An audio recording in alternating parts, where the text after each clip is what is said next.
Bien, solo vamos a dar un minutito para que se terminen de conectar los compañeros, para ponerle un chequecito a quienes, a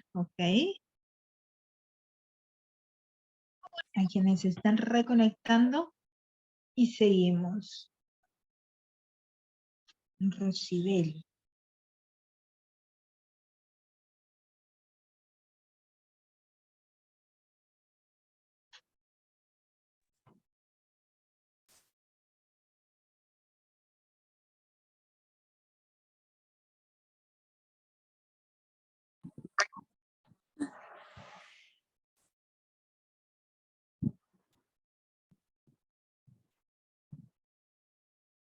Chicos, me sigue apareciendo el teléfono A10 no name. No tiene micrófono, acá se ve que no tiene micrófono, pero por favor, si me puede escribir su nombre en el chat o decirle a alguno de sus compañeros que tenga a la par que me diga quién es, por favor. Hay una sí, aquí está. Se lo voy a agradecer muchísimo. A10, ¿quién será? ¿Quién será? ¿Quién será?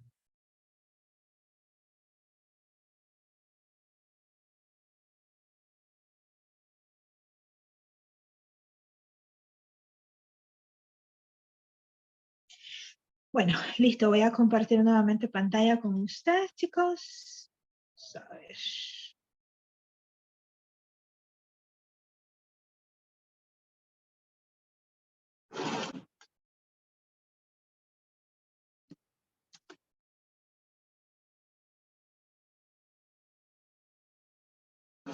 Bien, listo.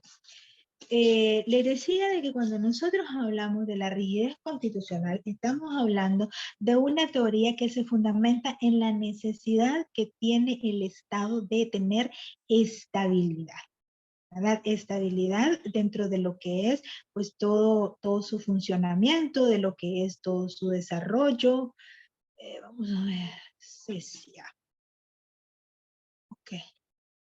De lo que es todo su desarrollo. Y entonces le decía que ya he tenido preguntas dentro de esta clase donde sus compañeros me dicen, ok, ¿cómo podemos hablar de estabilidad entonces si el mismo cuerpo constitucional o los mismos cuerpos constitucionales hablan de alternabilidad dentro de lo que es la administración? Ok.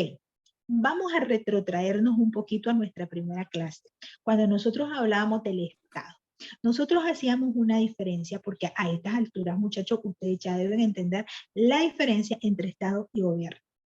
El Estado, para ser considerado como tal y para ser reconocido como tal, debe cumplir con determinados elementos. ¿Cuáles eran estos elementos? Que ya lo vimos en nuestra primera clase, muchachos, y lo tienen en su plataforma. Un territorio definido, ¿verdad?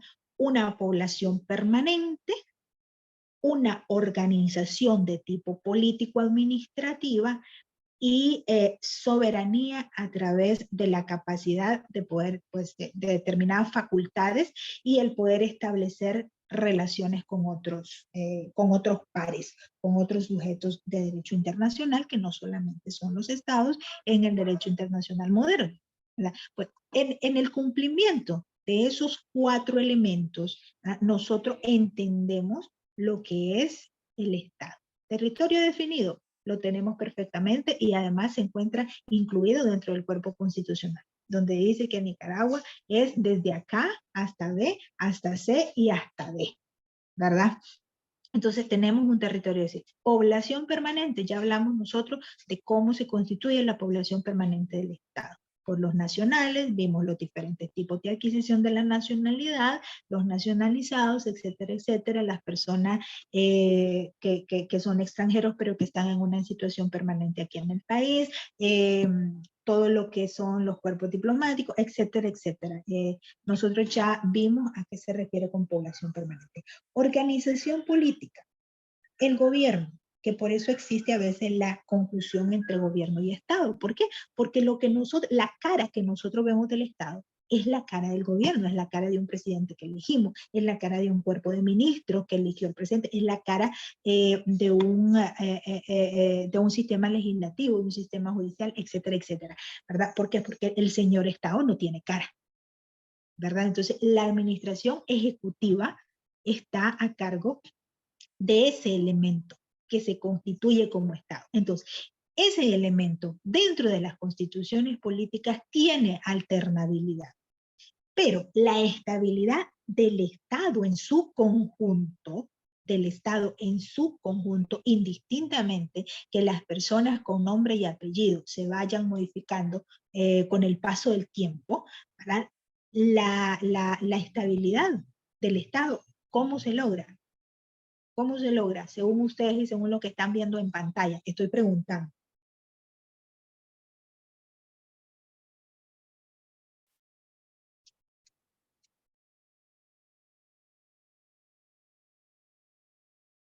Estoy preguntando.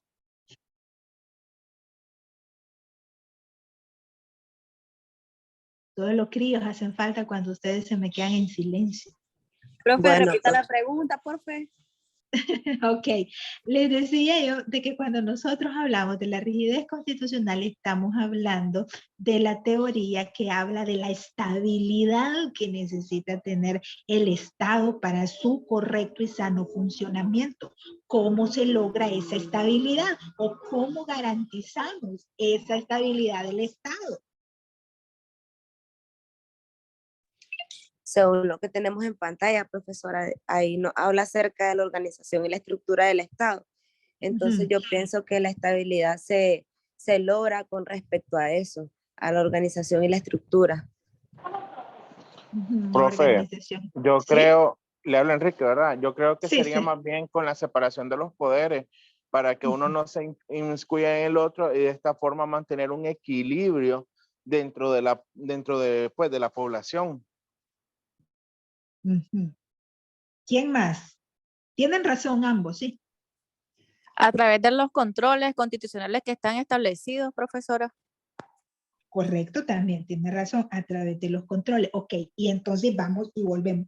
¿Cómo se logra la separación de poderes? ¿Cómo logramos el equilibrio? ¿Cómo logramos una organización coherente? ¿Y cómo llevamos el control? Todos tienen razón. Todos A través tienen del razón. orden jerárquico, acuerde que tenemos una máxima, que es la Exactamente. que regula todos los poderes del Estado. Exactamente. Todo esto en lo cual que ustedes dijeron y que tienen toda la razón, solamente lo podemos hacer efectivo y lo podemos llevar a cabo a través de lo que es el cumplimiento del ordenamiento jurídico, ¿verdad? Para que exista separación de poderes, tienen que existir facultades determinadas y definidas, ¿a dónde? Primero en la Constitución y después en las leyes de cada uno de los órganos que existen, pues. ¿Verdad? Entonces, el ordenamiento jurídico, para que exista un equilibrio de poderes y un equilibrio estatal, ¿qué es lo que falta? Precisamente este ordenamiento jurídico que fije los límites y las garantías constitucionales que digan que este poder, aunque sea un poder del Estado, aunque tenga el monopolio de la fuerza, aunque tenga las facultades que están establecidas y que diga esto y lo, no puede pasar ciertos límites. No debe pasar ciertos límites. ¿Y quién te dice cuáles son esos límites? El ordenamiento jurídico. En primer lado, la Constitución, ¿verdad? Donde te dice que el Estado debe protegerte, no debe joderte, ¿verdad? O sea, el primer paso, ¿no? El segundo paso, todo el desarrollo que se hace, pues, de esas leyes derivadas de la Constitución. Entonces, ¿qué es lo que te organiza el Estado? La señora Constitución, y se desarrolla a través de las diferentes leyes orgánicas, porque todos los órganos tienen un ordenamiento orgánico, ¿verdad? Los controles constitucionales o los famosos remedios y todo eso, ¿cómo se garantizan? Pues a través del cumplimiento de la Constitución y del desarrollo de otras leyes, como la Ley de Justicia Constitucional que tenemos nosotros, ¿verdad? Donde te dice toda esa cuestión. Entonces, resumiendo, la estabilidad del Estado se logra a través del debido cumplimiento de lo que nosotros entendemos como Estado de Derecho. ¿Qué es el Estado de Derecho? En palabras o en una frase coloquial, fácilmente comprensible, cuando nosotros hablamos de Estado de Derecho, nosotros nos estamos refiriendo al sometimiento que todos, sin excepción de quienes seamos o del cargo que tengamos, todos los ciudadanos estamos sometidos al ordenamiento jurídico vigente.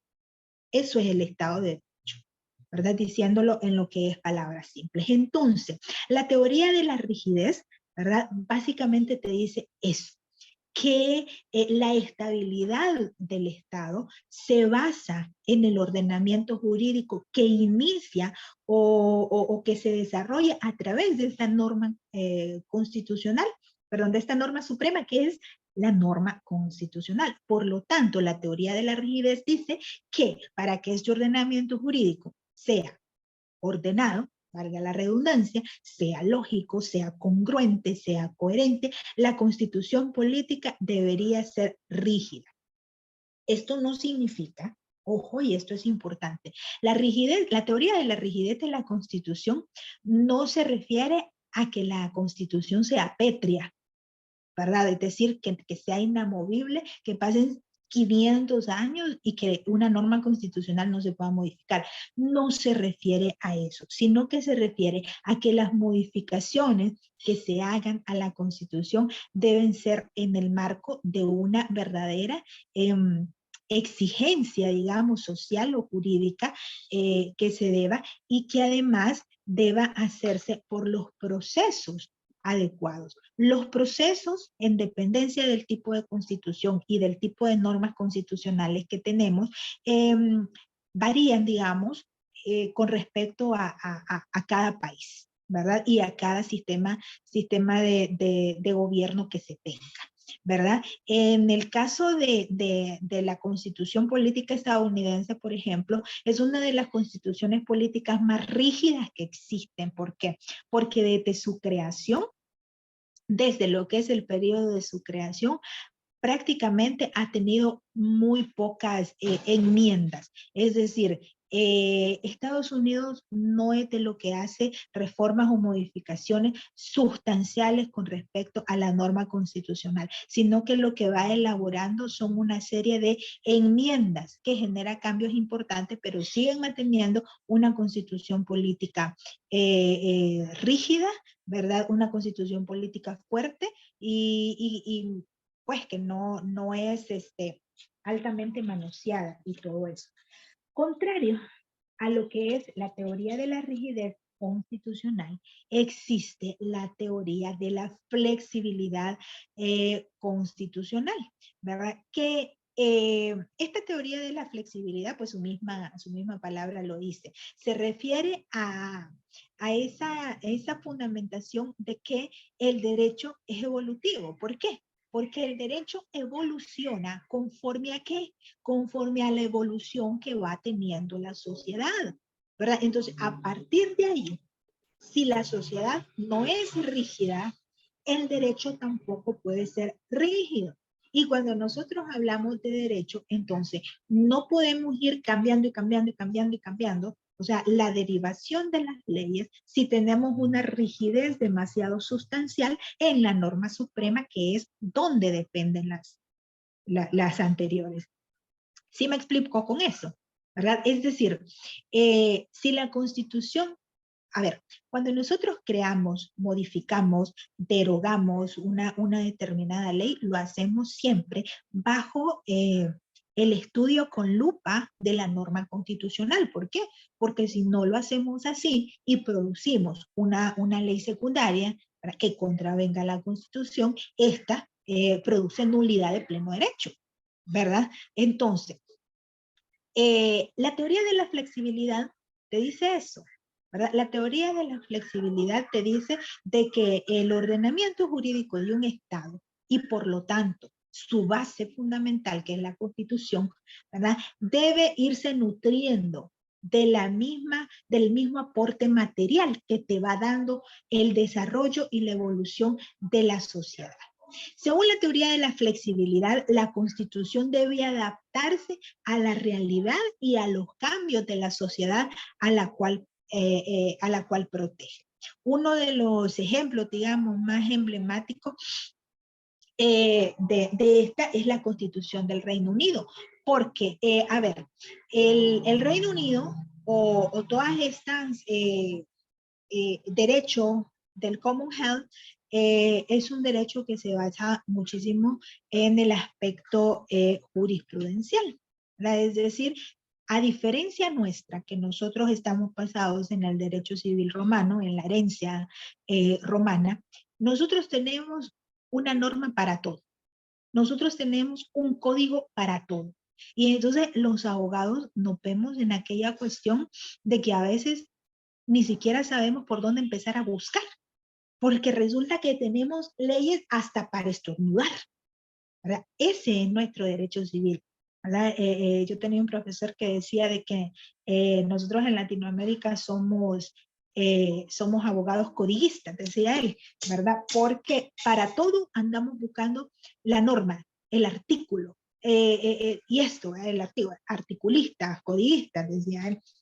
Y eso en determinado momento nos hace perder un poco lo que es el aspecto de la interpretación y el criterio. Recordemos nosotros de que no solamente se trata de que existe una norma que diga no matarás y que te sanciona, ¿verdad? El derecho no es tan absoluto. En ese sentido, si ustedes ya vieron derecho penal, saben a qué me refiero. Sí existe una norma que dice no matarás y sí existe una sanción para esa transgresión. Pero si se tratara de un derecho absoluto, entonces no existirían situaciones atenuantes o incluso no existirían situaciones que te exhiben de culpabilidad, como por ejemplo la legítima defensa. A partir de que existen esas atenuantes y esas eximentes, nosotros nos podemos dar cuenta de que el derecho en el fondo no es absoluto, no es absoluto.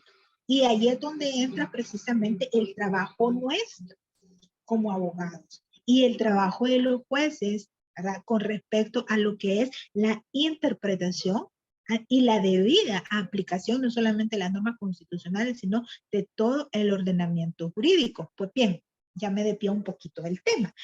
La Constitución del Reino Unido, que se basa en el derecho del Commonwealth, que es un derecho más que todo que tiene que ver con el desarrollo jurisprudencial más que el desarrollo normativo o el desarrollo codificado, precisamente no constituye un conjunto per se de normas o de códigos como lo son los nuestros.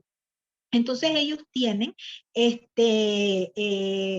un desarrollo legal o un ordenamiento jurídico formulada por diversas leyes que han sido desarrolladas en diferentes momentos históricos. El derecho anglosajón, como le llamamos nosotros, realmente es un derecho mucho más simplificado que el nuestro, ¿verdad? La mayoría de situaciones se reducen a lo que son los remedios o los procedimientos de tipo ordinario, ¿verdad? En el sentido de que no son tan complejos y sobre todo no son largos. El derecho anglosajón, es un derecho un poco más expedito que el nuestro, y eso es importante. Pero como todo en la vida, muchachos, y como nosotros en Latinoamérica, ¿verdad? Somos especialistas en crear nuestra propia horchata o nuestro propio pinol, como decía otro profesor mío. Entonces, siempre tenemos algo que llamamos un sistema mixto o un sistema intermedio. Miren, nosotros somos especialistas y nos fascina crear nuestra propia horchata. Pues entonces existe un sistema mixto o un sistema intermedio que ha creado un procedimiento especial para reformar la Constitución, ¿verdad? Y que requiere la declaración, perdón, mediante una ley que te motive la necesidad de reformar esa Constitución, ¿verdad? Entonces, existen mecanismos de control. Este sistema mixto te flexibiliza un poco lo que es la rigidez total de una constitución. ¿En qué sentido te la flexibiliza? Bueno, te dice, ok, la constitución, al igual que el ordenamiento jurídico, efectivamente debe ir evolucionando, pues, conforme a la sociedad. Ok.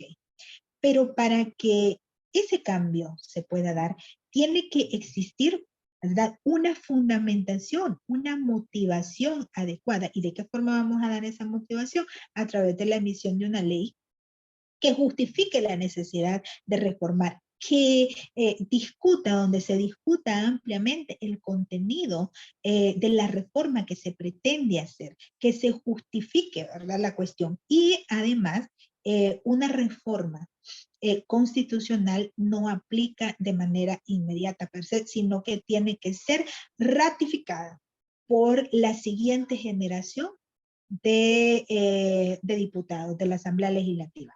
A ver, el órgano legislativo es el encargado precisamente de emitir, de derogar, de reformar todo lo que es la normativa jurídica, incluyendo, ¿verdad?, lo que es la Constitución. Entonces, si esta generación, por decirlo de alguna manera, esta legislatura es la que aprueba ese cambio constitucional, por garantía constitucional, este cambio debe ser ratificado por la siguiente legislación, ¿verdad? En Latinoamérica, como les digo, nosotros tenemos más o menos adoptado este tipo de sistema mixto, y la reforma constitucional se hace a través de un procedimiento de tipo legislativo que se llama precisamente reforma a la Constitución. Bueno, los principios fundamentales. Los principios fundamentales del Estado y de la Constitución están fundamentados ahí. Artículo 1, estas eran preguntas dentro de su examen, que fueron de las que respondieron bien, ¿no? Entonces, estamos hablando de independencia, de soberanía, de autodeterminación, de sufragio universal directo, a través de lo que tenemos nosotros acá, que es una democracia representativa, ¿verdad?, que es la que mayormente ejercemos. También la Constitución Política de Nicaragua, en su artículo 2, contempla lo que es la democracia directa a través del referéndum y del plebiscito. Pero, pues bueno, yo tengo 16 años de vivir acá y no he visto yo el ejercicio de un referéndum y de un plebiscito. No lo he visto. Y entonces lo que nosotros tenemos es una democracia representativa. ¿Qué significa democracia representativa? Pregunto.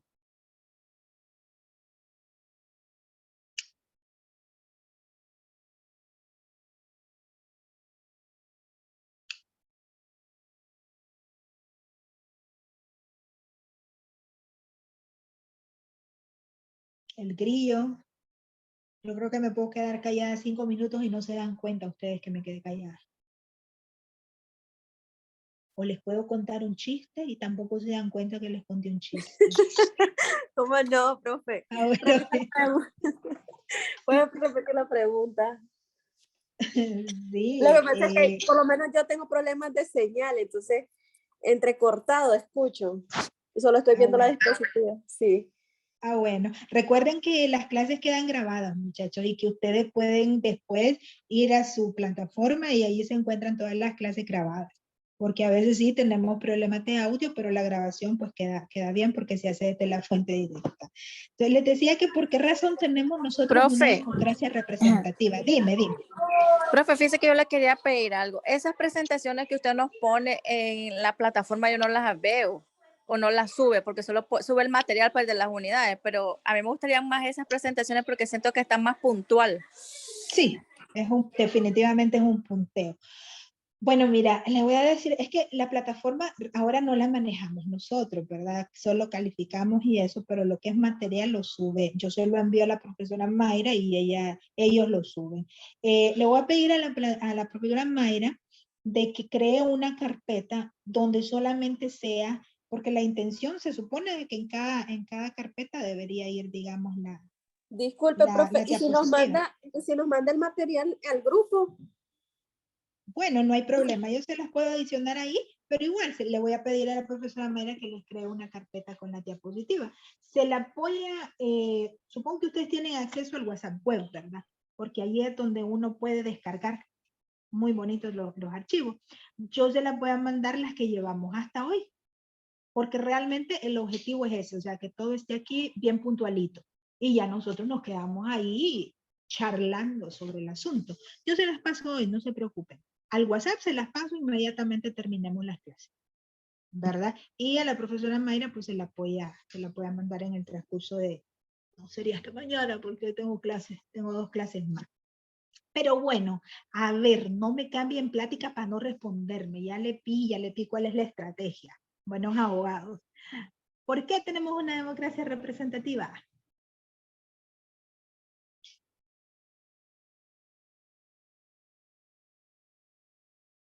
Otra vez el grillo.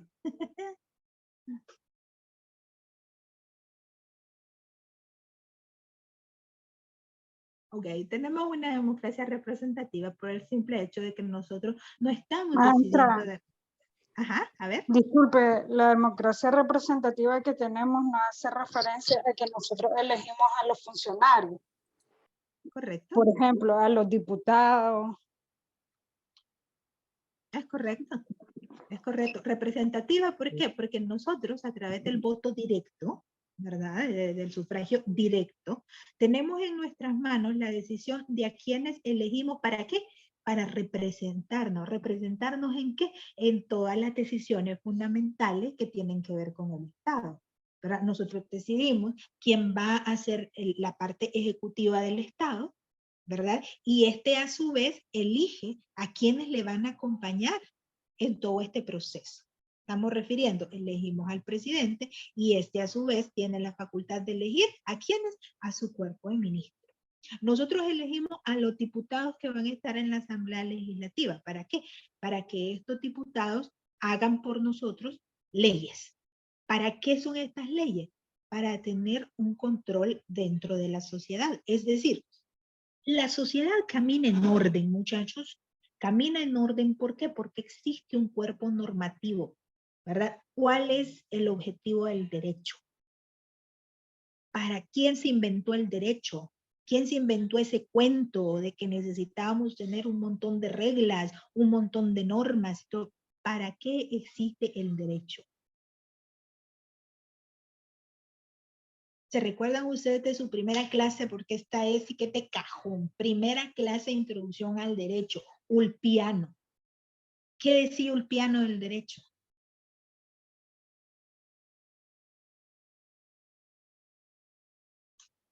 Otro silencio.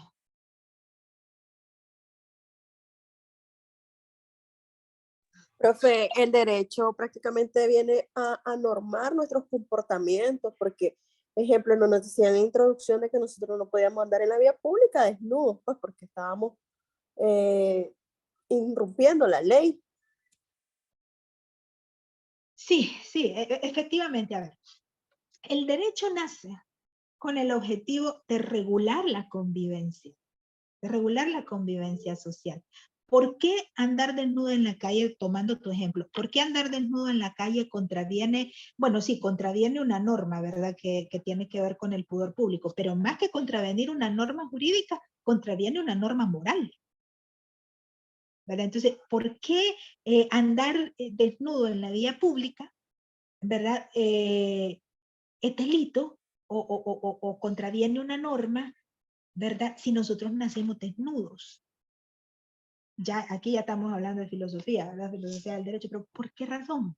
Bueno, entonces, esas regulaciones de la sociedad es de lo que se encarga el derecho. Ulpiano decía que el derecho básicamente consiste en dar a cada quien lo que le pertenece.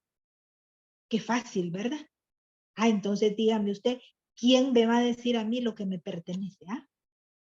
¿Quién va a determinar que a mí me pertenece o que yo soy la sujeto de ese determinado derecho? ¿Quién me lo va a decir? Para eso existe el ordenamiento jurídico. ¿Verdad? Para eso precisamente existe el ordenamiento jurídico, ¿verdad? Para determinar todo este tipo de convivencia de convivencia social, ¿verdad? Para que las sociedades se vayan desarrollando de una forma lógica, congruente, etcétera, etcétera.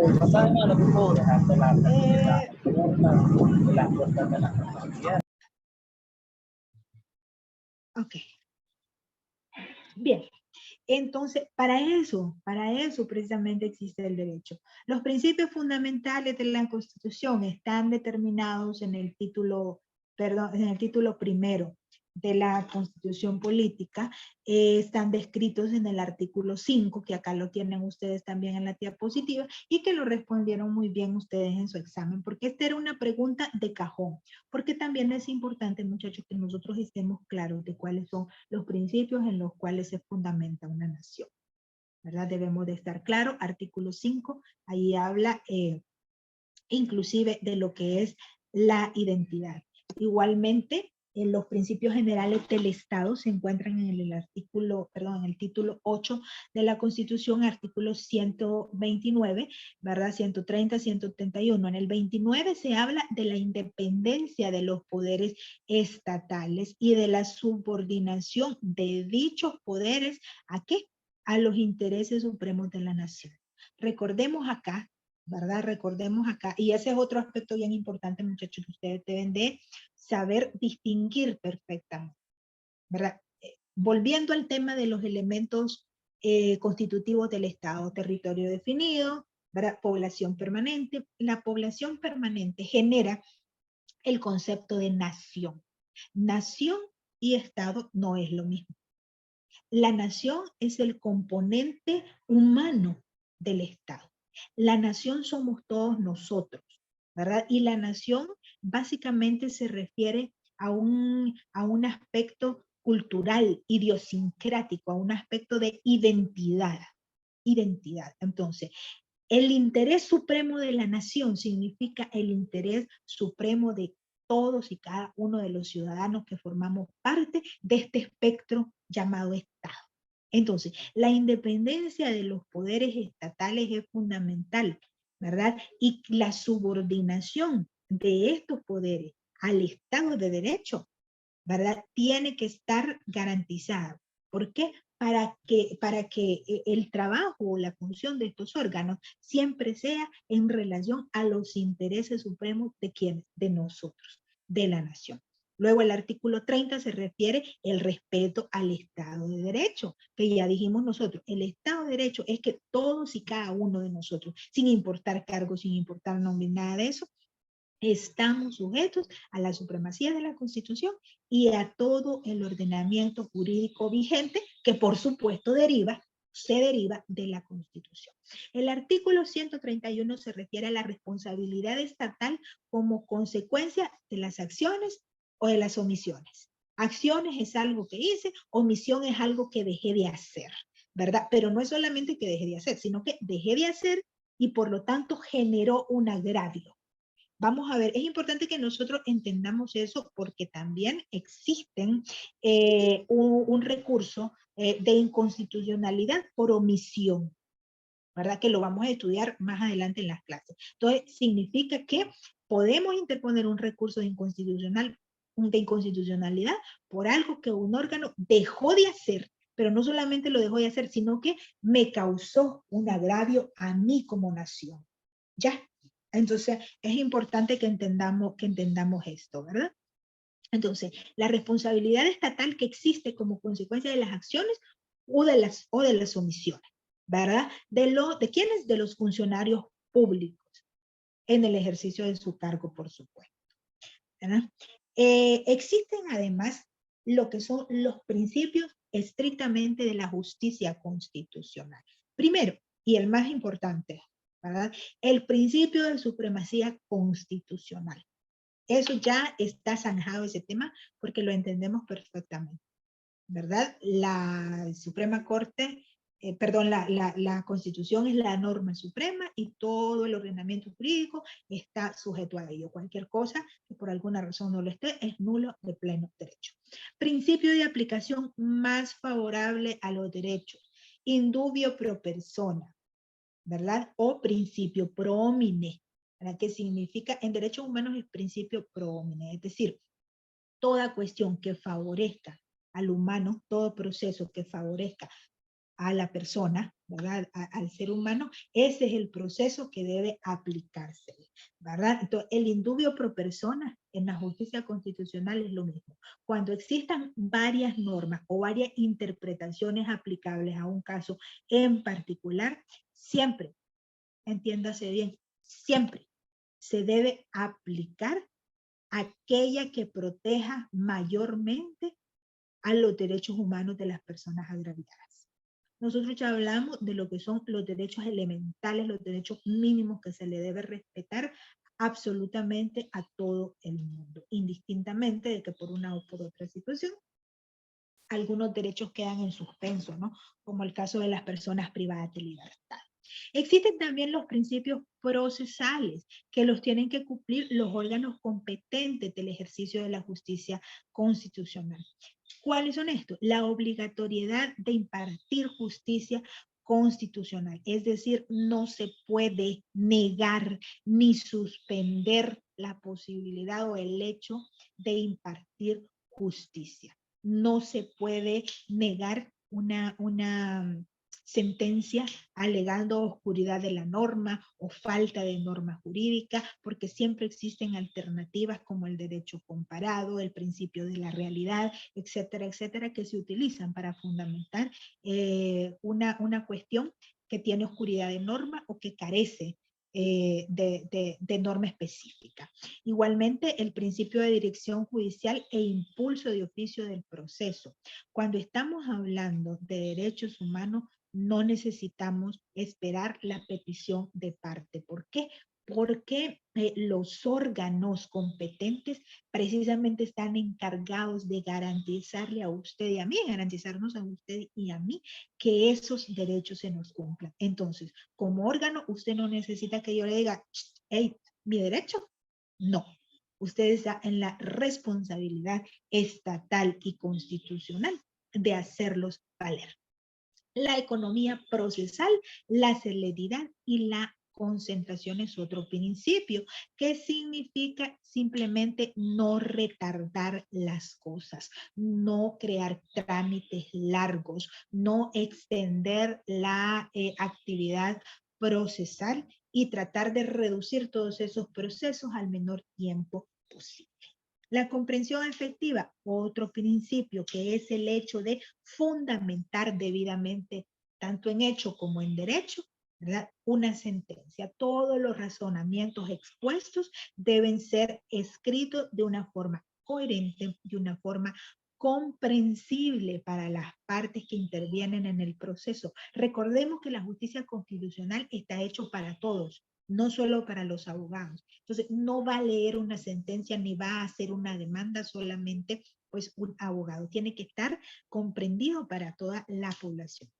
El principio de publicidad es simplemente la transparencia de actuaciones que deben tener los órganos competentes, ¿verdad? Por supuesto, con las limitaciones que la ley pone de preservación de la intimidad de las personas, etcétera, etcétera. Pero los procesos deben de ser visibles, deben de ser transparentes, ¿verdad? Y la tutela judicial efectiva es precisamente el derecho que tienen las personas, que tenemos todas las personas, de poder acceder a todos los órganos competentes y relacionados con la justicia constitucional que están contemplados precisamente en la ley. Nos quedaríamos acá, muchachos. Esta semana yo le voy a pasar inmediatamente por el WhatsApp estas diapositivas, las que llegamos hasta hoy, y cada semana se las voy a ir pasando también para que las tengan como parte de su material.